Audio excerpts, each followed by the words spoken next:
Dakota uprising begins in Minnesota.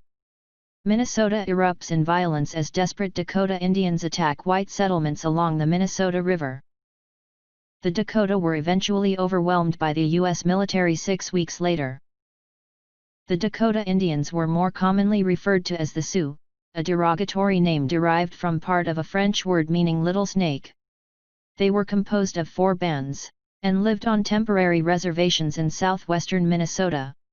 For 2 decades, the Dakota were poorly treated by the federal government, local traders, and settlers. They saw their hunting lands whittled down, and provisions promised by the government rarely arrived. Worse yet, a wave of white settlers surrounded them.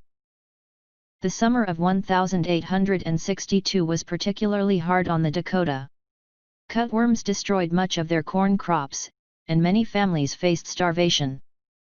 Dakota leaders were frustrated by attempts to convince traders to extend credit to tribal members and alleviate the suffering. On August 17, 4 young Dakota warriors were returning from an unsuccessful hunt when they stopped to steal some eggs from a white settlement.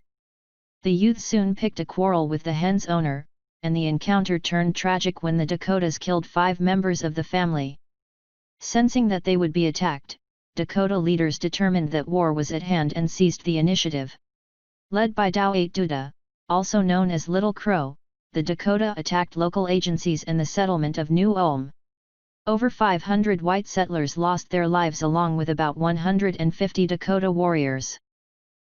President Abraham Lincoln dispatched General John Pope, fresh from his defeat at the Second Battle of Bull Run, Virginia, to organize the military department of the Northwest. Some Dakota fled to North Dakota, but more than 2,000 were rounded up and over 300 warriors were sentenced to death. President Lincoln commuted most of their sentences, but on December 26, 1862, 38 Dakota men were executed at Mankato, Minnesota.